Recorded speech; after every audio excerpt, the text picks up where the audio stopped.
What's good, Horror Horde? This is your boy Horror Gamer back with another video for you. And in today's video, I finally get to do what I've been waiting for since Friday. So we all know Resident Evil 2 Remake has been out now for a few days, and it's been getting awesome reviews.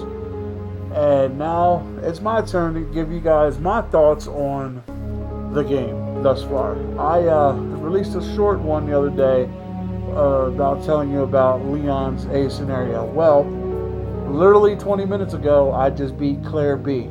So, with that being said, now I've played enough of the game to give you guys a decent review. I feel pretty comfortable about it. Yeah, I will still play Leon B and Claire A, you know, because that's part of the story. The fourth survivor is going to be played as well. And big news at the end of the video for anybody who wants to find out when playthroughs start coming out, because I will be doing a playthrough of this game on my channel in the near future. So actually that was the big news, so I just gave it to you ahead of time. I'm getting comfortable enough with the fact that I will be able to do some playthroughs, run-throughs with it. I do want to do, before I do that, I do want to do a couple speed runs just to get familiar with the area, because when I get on there, I don't want to look like an idiot in front of you guys. So that's the main thing. So those will be coming out in a bit. So anyways, back to the review. Now we all know, before I even get started, that your boy Horror Gamer has, with his reviews, spoilers all day, every day. So if you haven't played the game yet and you don't want it spoiled for you, I suggest right now you shut this video off, you play the game, beat it for yourself, come back, leave a comment in the comment section, and let me know what you think. Now, if you watch anything after this and it gets spoiled for you, it's your fault. Alright, just letting you know now. So now, let's get into the review for Resident Evil 2 Remake. What do I say about this game? This game is fucking amazing, okay? The graphics are on point, the story is on point, the voice acting is just phenomenal, and it's such a good game. Capcom, what they literally did was they took a game that new players can come and enjoy while respecting the original players of RE2 1998. They put a lot of stuff in that we would recognize, but they added new stuff for the newer players, and it meshed so well, like hand in glove. And I believe that that was amazing. Now, there are a couple things that I will be bringing up in this video that I didn't really care for too much. But, so, basically we all know, story of Resident Evil 2, rookie cop Leon Kennedy goes in to start his shift. Well, his shift is the beginning of the zombie apocalypse. Raccoon City's being torn apart,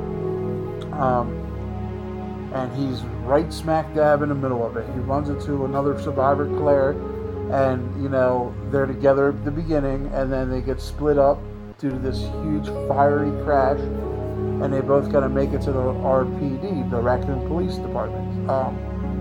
And once they're in there, it's just puzzle solving, ammunition conservation, health conservation, navigation. It's all this stuff trying to survive. And as the game progresses, you get to different areas. Like, you get to the sewers, and you get to the, ultimately at the end, you get to the underground Umbrella laboratory. So this game started off just like the other one did, except for it was a little bit different. The guy who got bit at the gas station, that was Taxico, he was driving and he was eating a cheeseburger, literally, and listening to talk radio as he's driving down this rainy road. And he's sitting there listening to it, and he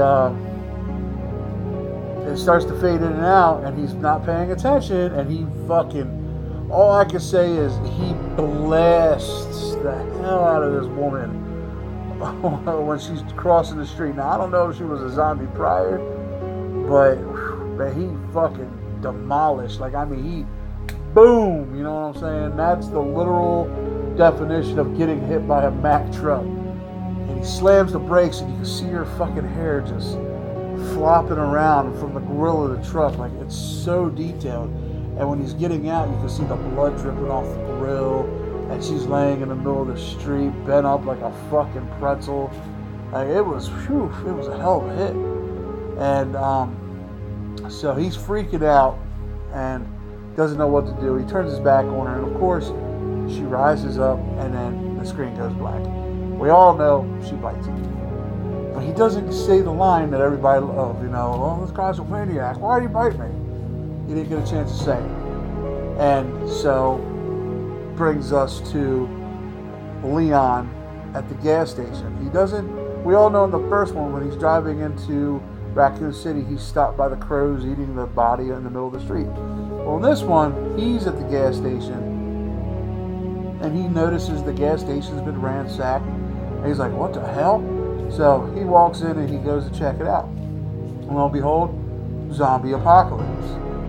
And the way him and Claire meet in this one, apparently she's at the gas station too. I don't know, because you don't play the beginning on scenario B like you do with scenario A. It goes into a cutscene, and then it actually gets you right to where you guys split off to get to the police station. So apparently she was at the gas station at the same time, but they did add the whole wait, don't shoot, get down, bloom part that happened in the first one when they met at the diner. So that was pretty cool. So like I said, they kept certain ones in it while changing. So it was just perfect. It just meshed well. So, you know, they meet, he shoots the zombie, they run into the police car, and they drive into Raccoon City.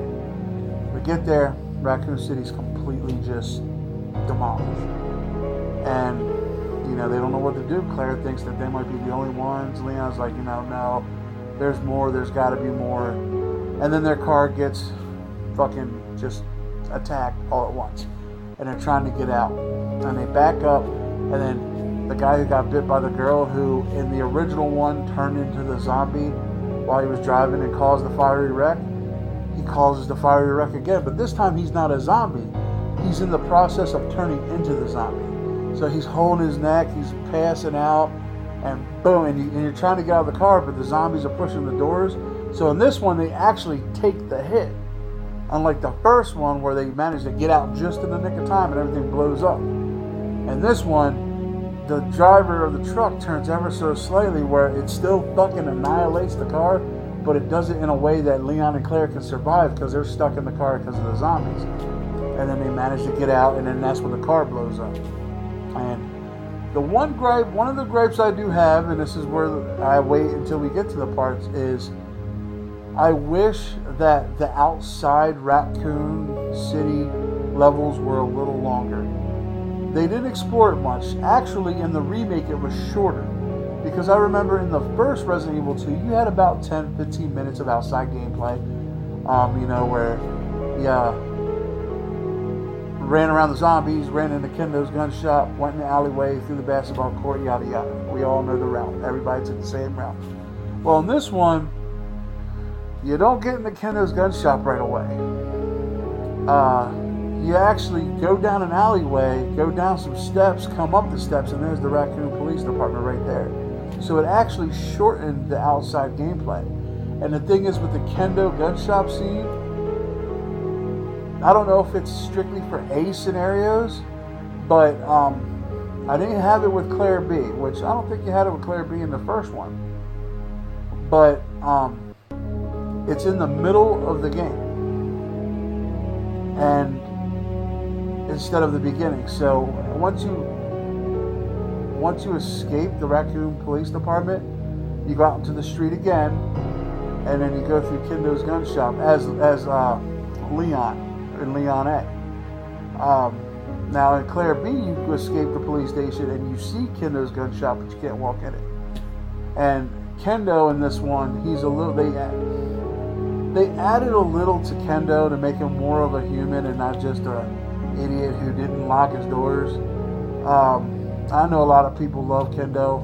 I didn't care for the character too much. He was only in the game for 33 seconds. You know what I mean? He wasn't a major character in the game. But in this one, they made you feel for him. But that's a little bit a ways down the road here. Now let's get to when we get to the police department.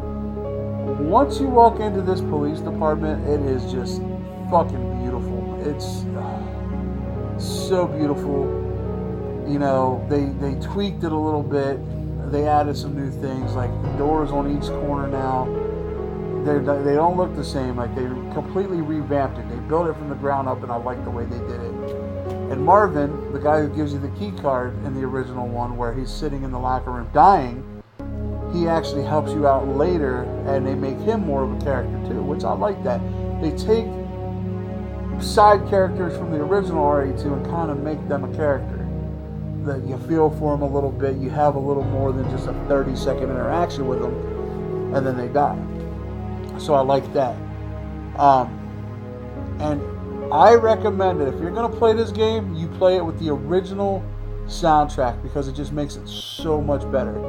It's just so beautiful. It's so eerie hearing the old school score, like when you walk into the fucking police station for the first time and you hear the music from the original, but it's all up to date, and the way it looks, it's just amazing. So good. They worked it in so well.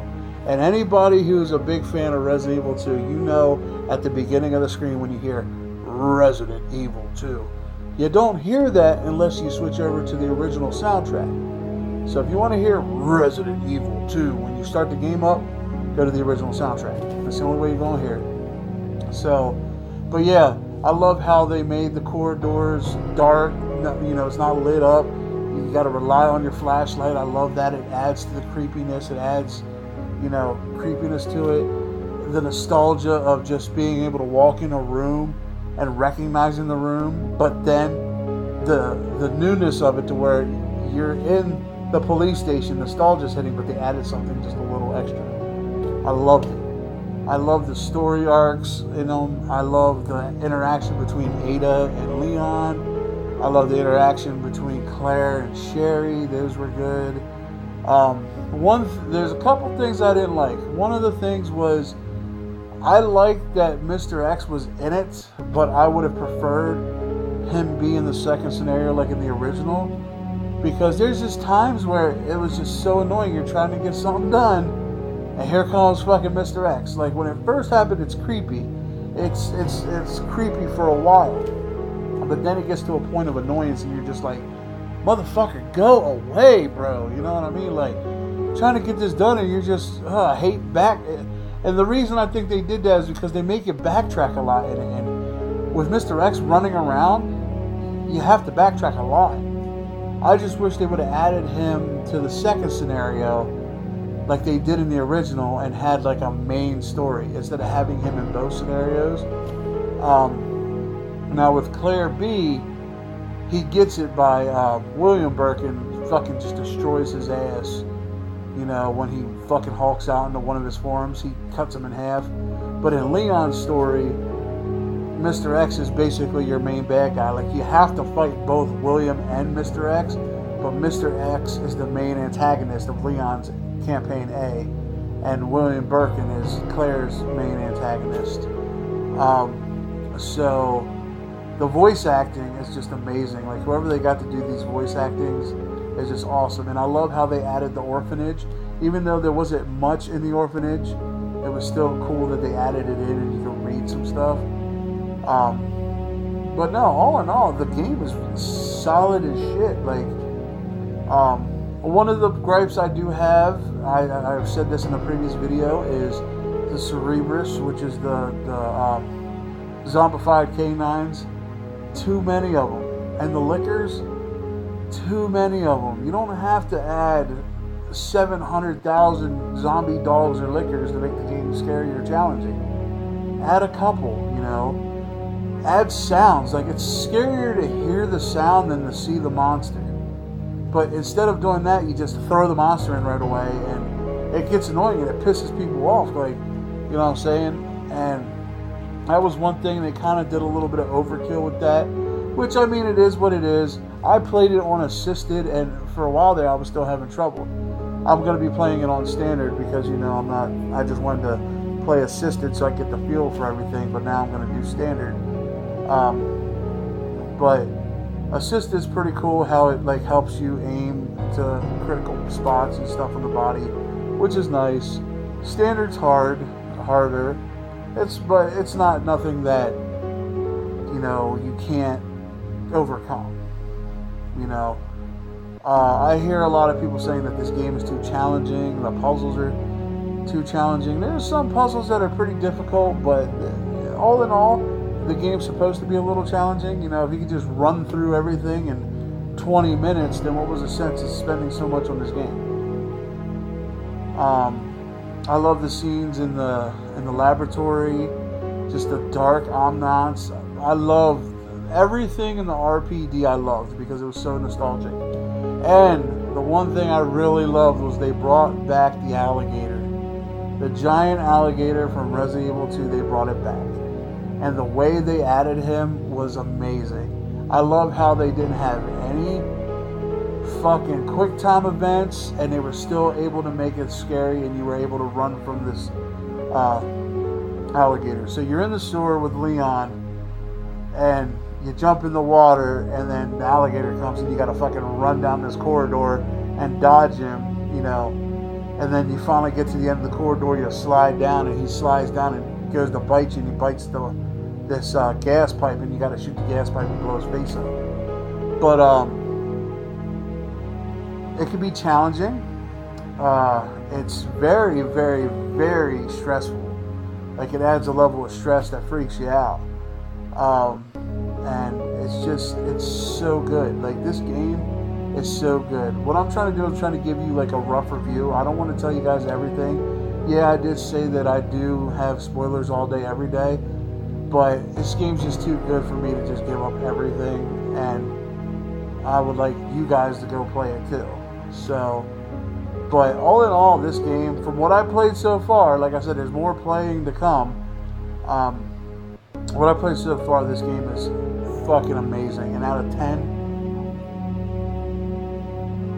9.9 out of 10. And like I said, the only thing that keeps it from being a perfect 10 is the little things. Not many little things. Like the Cerebrus is overkill, the Lickers could be overkill. Having Mr. X chase you the whole, like, 2/3 of the game at times can be a little overkill. But other than that, you know, it's solid. 9.9. It's fun, it's scary, it brings Resident Evil 2 back to the zombie world, and it just, this is a testament on what Capcom can do. Capcom is capable of making great zombie Resident Evil games. And I just read that, you know, somewhere they're saying that if Capcom gets enough fans to ask for it, they're going to remake Part 3. I think Capcom should go ahead and just remake everything. 3, Code Veronica X, Resident Evil 4, you know, Resident Evil Outbreak would be a good one to remake. Outbreak number 2, you know, go ahead, man. Just concentrate on remakes, because that's what the fans want. I mean, you can release another entry into the Resident Evil series every now and again, but Capcom, you knocked it out the park with this remake. This is probably the best remake I've ever played to anything. This is the best remake I've ever seen to anything, and that's movies and video games and anything else. This is the standard of what making a remake is. It was Resident Evil 2 remake. You guys knocked it out the fucking park. And for that, I applaud you. And for the Horror Horde, I hope you enjoyed this video. Get out there, play Resident Evil 2 Remake. Don't want to ruin it for you. Slight spoilers, didn't go too deep into it, but this game is on point. there are some flaws, but not enough flaws to, you know, deter me from playing this game over and over and over again. And like I told you at the beginning of the video, I'm going to be working on some speed runs soon. I want to do Claire A, Leon B, and give you guys a review on that. See if the story changed at all. See if anything changed, and go from there. You know, I want to do some speed runs, try to get some S rankings on standard, find some of the things. You know. Oh, and another thing too, before I get off here, the achievement list is amazing as well. It's really thought out. Like, what was the one? 140,000 steps to beat the game. Like, that's amazing. That's, you know, and how the game counts that. That's so cool. I didn't get that one yet, but that's one I'm going to work on too. Like I said, I'm going to work on 100%ing this. Your boy Horror Gamer isn't an achievement whore whatsoever, but with this game, I'm going to try to unlock everything because it's just such a good game. So, I hope you guys enjoyed my review. Get out there and play it. This game deserves to get the notoriety. It deserves to get all the good scores that it has been getting because it's just that good of a game. Yeah, get out there and play it, man. Play it. Leave some comments in the comment section what you think of the game. If I missed anything that you want to tell me, comment in the comment section. If you think I'm full of shit, comment in the comment section. It is what it is. It's my opinion. I love this game. This is probably my favorite game of 2019. Second favorite game of all time. Second favorite game of all time now. Onimusha Warlords, while it was a great game, it was my second favorite. It took a seat on the back burner to Resident Evil 2 Remake. It's almost up there with the original, but not quite. But it's close. So, alright, Horror Horde, with all that being said, I want to say I love you guys. I hope you enjoyed this video. I enjoyed making it. I enjoyed doing the research on making it by playing Resident Evil 2 Remake. It's just fucking amazing. And look for another video in the next couple days. And hopefully soon I'm going to get on there and I'm going to start doing some playthroughs of it. And we'll get it going. We'll get it going on the channel. So until next time, Horror Horde, keep a lookout for the fucking walkthroughs. And this has been your boy Horror Gamer saying, as always, don't fear the darkness. Embrace it.